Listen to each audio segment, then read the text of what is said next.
بسم اللہ الرحمن الرحیم۔ السلام علیکم۔ ملک فارس پر ایک بادشاہ حکومت کرتا تھا۔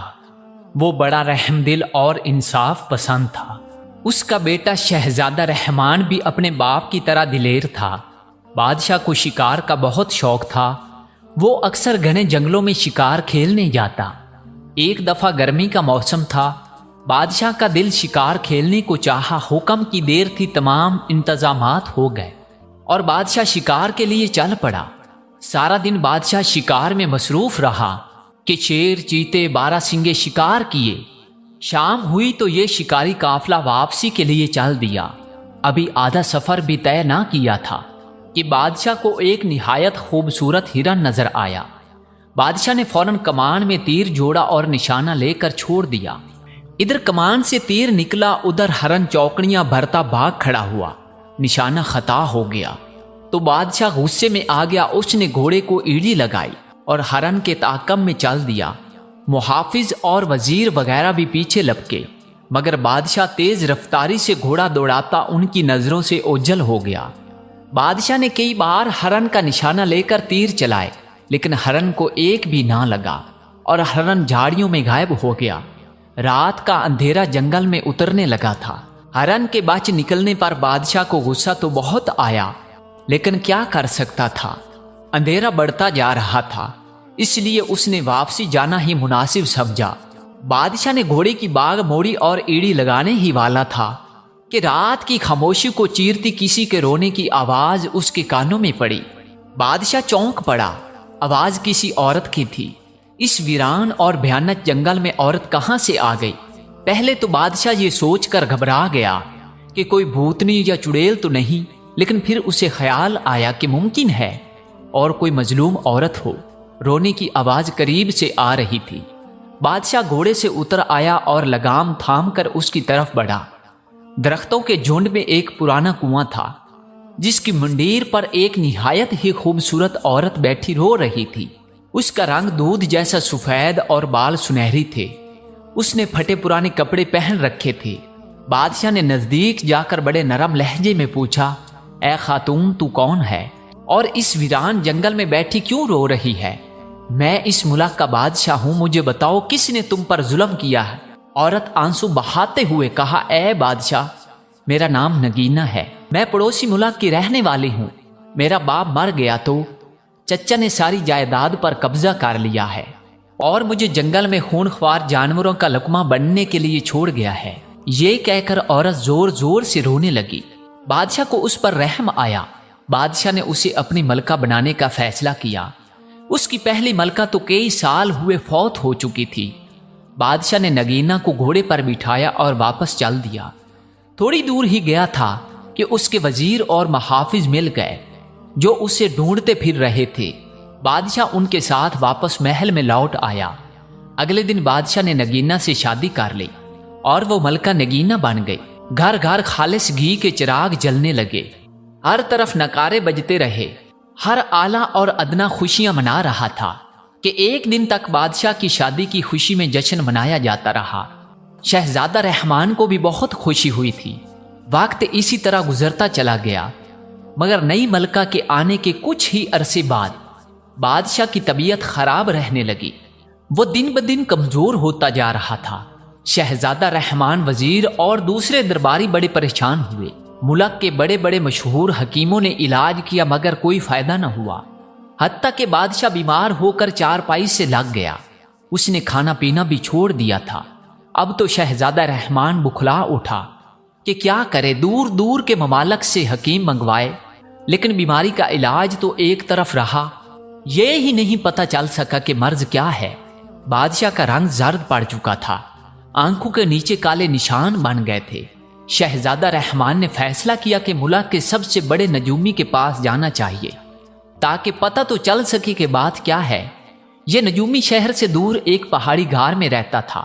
شہزادہ رحمان اس کے پاس پہنچا تو نجومی نے حساب لگا کر کہا، اے شہزادے، بادشاہ سلامت کی بیماری کی وجہ ملکہ ہے۔ کیا؟ شہزادہ اچھل پڑا اور بولا، یہ کس طرح ہو سکتا ہے؟ نجومی بابا، میں تمہاری بات نہیں سمجھا۔ نجومی نے کہا، اے قابل احترام شہزادے، میرا حساب بتاتا ہے کہ ملکہ اصل میں انسان نہیں ہے بلکہ ناگن ہے، انتہائی خطرناک اور زہریلی ناگن۔ سنو، جب کوئی سانپ 500 سال کا ہو جاتا ہے اور ان 500 سالوں میں کسی انسان کی نظر اس پر نہ پڑی ہو تو اسے یہ طاقت حاصل ہو جاتی ہے کہ وہ جب چاہے انسان یا کسی بھی جانور کا روپ دھار سکتا ہے۔ ملکہ بھی ایک ایسی ہی ناگن ہے جسے روپ بدلنے کی طاقت مل چکی ہے اور اب وہ بادشاہ کے جسم میں اپنا تھوڑا تھوڑا زہر داخل کر رہی ہے۔ نجومی بابا، اگر تم صحیح کہہ رہے ہو تو ایک بات سمجھ میں نہیں آتی کہ آخر ناگن کو بادشاہ سلامت سے کیا دشمنی ہے جو وہ انہیں مار ڈالنا چاہتی ہے۔ نجومی نے دوبارہ ذائچہ بنایا اور کہا، شہزادے حضور، آج سے 10 سال قبل بادشاہ سلامت نے جنگل میں ایک ناگ کو ہلاک کر دیا تھا اور وہ کالا ناگ اور اس ناگن کا بھائی تھا اور یہ انتقام لے رہی ہے۔ ناگن اگر چاہے تو ایک ہی بار ڈس کر بادشاہ سلامت کو ہلاک کر ڈالے، مگر وہ اپنا زہر تھوڑا تھوڑا بادشاہ کے جسم میں داخل کر رہی ہے تاکہ وہ سسک سسک کر مرے۔ شہزادے نے یہ سنا تو غصے سے کانپنے لگا، میان سے تلوار نکال کر لہرائی اور کہا، میں اس بدبخت ناگن کے ابھی جا کر ٹکڑے ٹکڑے کر دوں گا۔ نہیں شہزادے حضور، ایسا کرنا مناسب نہ ہوگا، وہ بڑی چلاک ناگن ہے، اگر آپ کا وار خالی گیا تو وہ آپ کو ہرگز نہ چھوڑے گی اور ڈس لے گی، تو پھر مجھے کیا کرنا چاہیے؟ نجومی بابا، شہزادے ناگن کو آپ صرف اسی وقت ہلاک کر سکتے ہو جب وہ ناگن کے روم میں ہو۔ آپ کا تیر سیدھا اس کے پھن میں جا کر لگنا چاہیے۔ یاد رکھیں، اگر آپ کا نشانہ خطا ہو گیا تو آپ ناگن کے غصے سے کبھی بچ نہیں سکیں گے، وہ آپ کو ڈس کر ہلاک کر دے گی۔ لیکن اے نجومی بابا، میں ملکہ کو انسان سے ناگن کے روم میں آنے پر کس طرح مجبور کر سکتا ہوں؟ اس کا حل بھی میرے پاس ہے۔ میں آپ کو ایک خاص دوائی کی پڑیا دیتا ہوں۔ آج رات کا کھانا کھاتے وقت ہوشیاری سے وہ دوائی پانی میں حل کر کے ملکہ کو پلا دیجیے گا اور بادشاہ کی خوابگاہ میں موجود پانی کی سراہی کو خالی کر دینا۔ خوابگاہ کے دروازے پر تالا لگا دینا۔ اس دوائی کے اثر سے آدھی رات کے وقت ملکہ کو شدید پیاس لگے گی اور پھر جو ہوگا وہ آپ خود ہی دیکھ لیں گے۔ مگر ایک بات دھیان سے سن لے، یہ کام بڑی ہوشیاری سے کرنا ہوگا، ملکہ کو ذرا برابر بھی شک نہیں ہونا چاہیے۔ نجومی بابا، جیسا آپ نے کہا ہے میں ویسا ہی کروں گا۔ یہ کہہ کر شہزادہ واپس محل میں آ گیا۔ رات ہوئی، کھانے کا وقت آیا تو شہزادے نے بڑی ہوشیاری سے دوائی ملکہ کے پانی کے گلاس میں ڈال دی۔ ملکہ کو پتہ ہی نہ چل سکا اور وہ پانی پی گئی۔ تھوڑی دیر بعد ہی شہزادہ اٹھ کھڑا ہوا۔ ملکہ نے حیرانگی سے کہا، کیا بات ہے شہزادے، آج تم نے بہت کم کھانا کھایا ہے، تمہاری طبیعت تو ٹھیک ہے نا؟ جی ہاں، بس آج بھوک کچھ کم تھی، آپ اطمینان سے کھائیے، شہزادے نے مسکراتے ہوئے کہا اور کمرے سے باہر نکل آیا۔ وہ تیزی سے دوڑتا ہوا بادشاہ کی خوابگاہ میں پہنچا اور سراہی کا پانی بہا دیا۔ اس کام سے فارغ ہو کر شہزادہ خوابگاہ کے سامنے والے کمرے میں چھپ گیا۔ کچھ دیر بعد ہی ملکہ خوابگاہ میں چلی گئی۔ شہزادے نے فوراً نجومی کی ہدایت کے مطابق باہر تالا لگا دیا اور خود تیر کمان لے کر روشن دان میں بیٹھ گیا۔ بادشاہ اور ملکہ مسہری پر پڑے سو رہے تھے۔ رات آدھی سے زیادہ گزر گئی تو یکا یک ملکہ کو زوردار پیاس لگی۔ وہ اٹھی اور سراہی سے پانی لینا چاہا، مگر سراہی تو شہزادے نے پہلے ہی خالی کر دی تھی۔ ملکہ نے دروازہ کھول کر باہر نکلنا چاہا، لیکن دروازہ تو بند تھا۔ شہزادہ رحمان روغن دان میں چھپا بیٹھا یہ سب منظر دیکھ رہا تھا۔ دوائی کے اثر سے ملکہ کو ایسی زبردست پیاس لگی کہ اس کا منہ کھل گیا۔ اسے یوں لگا جیسے حلق میں کانٹوں کا جنگل اگ آیا ہو۔ ملکہ پریشان ہو گئی تھی کہ کہاں سے پانی حاصل کرے۔ پیاس بجھائے خوابگاہ سے ایک چھوٹی سی نالی باہر کو جاتی تھی۔ یہ خالی نالی گندے پانی کے نکاس کے لیے بنائی گئی تھی۔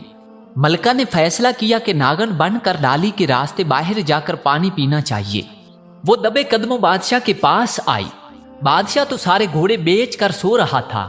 ملکہ کو جب یہ اطمینان ہو گیا کہ بادشاہ بے خبر سویا پڑا ہے تو اس نے زمین پر ایک لوڈ لگائی اور اگلے ہی لمحے فرش پر ایک ملکہ کی جگہ ایک سیاہ ناگن موجود تھی۔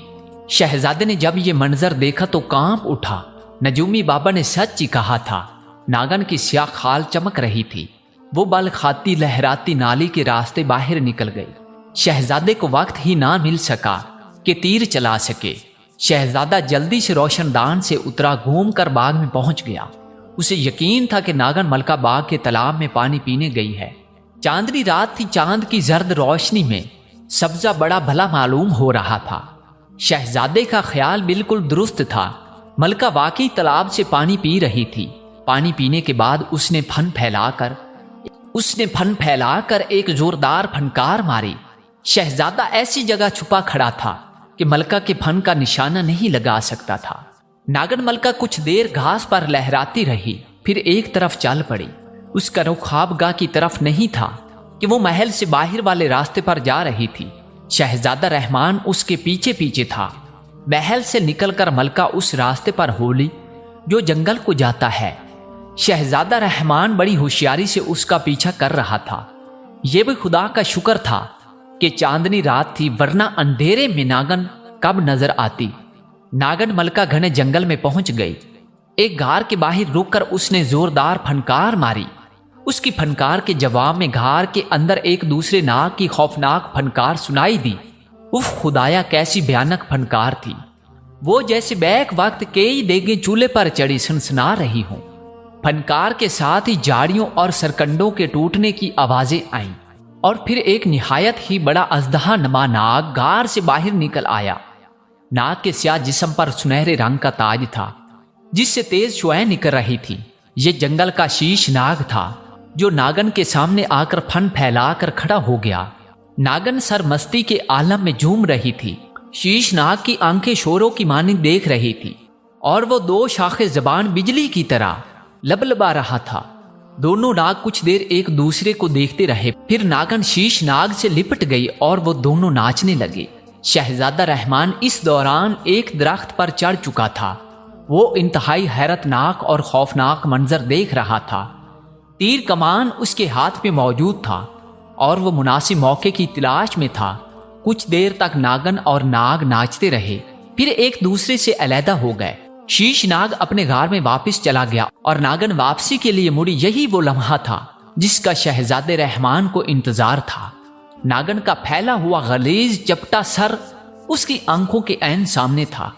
شہزادے نے خدا کا نام لیا، تیر چھوڑ دیا۔ ہوا کو چیرتا سنسناتا ہوا تیر ناگن کے پھن کے آر پار ہو گیا۔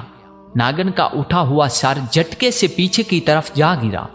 وہ بڑے درد بھرے انداز میں پھنکاری اور بال کھانے لگی۔ بال کھاتے ہوئے ناگن نے انسانی روپ میں آنے کی کوشش کی، لیکن ابھی اس کا اوپر کا آدھا دھڑ ہی انسانی شکل میں آیا تھا کہ اس کی جان نکل گئی۔ ناگن کی پھنکاری سن کر شیش ناگ بڑی غضبناک انداز میں پھنکارتا غار سے نکلا۔ اس کے منہ سے شعلے نکل رہے تھے جو آس پاس کی جھاڑیوں کو جلا کر خاک کر دیتے تھے۔ شہزادہ رحمان اس دوران کمان میں نیا تیر لگا چکا تھا۔ اس نے شیش ناگ کی دائیں آنکھ کا نشانہ لے کر تیر چھوڑ دیا۔ تیر نشانے پر بیٹھا، ناگ بری طرح بل کھا کر تڑپا۔ شہزادے نے جھٹ دوسرا تیر چھوڑا اور ناگ کی بائیں آنکھ بھی ختم ہو گئی۔ شیش ناگ اندھا ہو چکا تھا، اسے اب کچھ نظر نہیں آ رہا تھا۔ وہ پھنکارے مارتا اپنا سر بار بار درختوں اور پتھروں پر پٹک رہا تھا۔ شہزادے نے پے در پے تیر چلا کر ناگ کو ہلاک کر دیا اور درخت سے نیچے اتر آیا۔ آدھی انسان اور آدھی ناگن ملکہ مری پڑی تھی۔ شہزادے نے غار میں جا کر دیکھا کہ کہیں کوئی اور سانپ تو نہیں ہے، مگر وہاں تو انسانی کھوپڑی اور ہڈیوں کا ڈھیر لگا ہوا تھا۔ یہ ان بد نصیب مسافروں کی ہڈیاں تھیں جو راستہ بھٹک کر شیش ناگ کے غار کی طرف آ نکلتے تھے، اور ناگ نے انہیں ڈس کر ان کا گوشت نوچ نوچ کر کھا لیا تھا۔ باہر آ کر شہزادے نے مرے ہوئے شیش ناگ کا پھن خنجر سے چیر کر من باہر نکال لیا۔ سانپ کا من ایک بڑے ہیرے کی مانند چمکدار ہوتا ہے کہ یہ زہر کو چوس لیتا ہے۔ شیش ناگ کے من کو جیب میں ڈال کر شہزادے نے مری ہوئی ناگن ملکہ کو اٹھایا اور محل کی طرف چل دیا۔ جس وقت وہ محل پہنچا رات کی تاریکی چھٹنے لگی تھی۔ محل کے محافظوں نے جب شہزادے رحمان کو ملکہ کی لاش اٹھائے دیکھا تو دنگ رہ گئے، اور اس وقت ان کی چیخیں نکل گئیں جب انہوں نے دیکھا کہ ملکہ کا آدھا دڑ انسان کا اور آدھا ناگن کا ہے۔ شہزادہ رحمان بادشاہ کی خوابگاہ پہنچا۔ بادشاہ بے خبر پڑا رہا۔ شہزادے نے اسے بیدار کیا اور ساری کہانی سنا دی۔ دہشت کے مارے ایک بار تو بادشاہ لرز اٹھا۔ اس خیال نے ہی اس پر کپکپی طاری کر دی تھی کہ وہ خطرناک ناگن کو اپنی ملکہ بنائے ہوئے تھا۔ اس نے ایک ناگن سے شادی کر رکھی تھی اور یہی اس کی بیماری کی وجہ تھی۔ یہ ناگن ملکہ کا زہر ہی تھا جس نے بادشاہ کو بیمار کر رکھا تھا، کیونکہ اپنے ناگ بھائی کا بادشاہ سے وہ انتقام لے رہی تھی۔ بادشاہ نے شہزادے رحمان کو گلے سے لگایا اور کہا، بیٹا تم نے اپنی جان پر کھیل کر اس خبیث ناگن کو ہلاک کر کے مجھے نئی زندگی دی ہے۔ ابا حضور، یہ تو میرا فرض تھا۔ اچھی اولاد تو وہ ہوتی ہے جو اپنے ماں باپ کی خدمت کرتی ہے اور ان کا حکم مانتی ہے۔ یہ کہہ کر شہزادے رحمان نے شیش ناگ کے من کو جیب سے نکالا اور بادشاہ کے منہ سے لگا دیا۔ من نے فوراً ناگن کا زہر چوس لیا اور بادشاہ بھلا چنگا ہو گیا۔ اسی وقت ناگن ملکہ کا جسم تڑ تڑ کے جلنے لگا اور دیکھتے ہی دیکھتے وہاں آگ کے چھوٹے سے ڈھیر کے سوا کچھ نہ بچا۔ شاہ فارس نے تخت و تاج اپنے بیٹے رحمان کے سپرد کر دیا اور خود یاد الہی میں مصروف ہو گیا۔ مزید اس طرح کی کہانیاں سننے کے لیے ہمارے چینل کو سبسکرائب ضرور کریں۔ شکریہ۔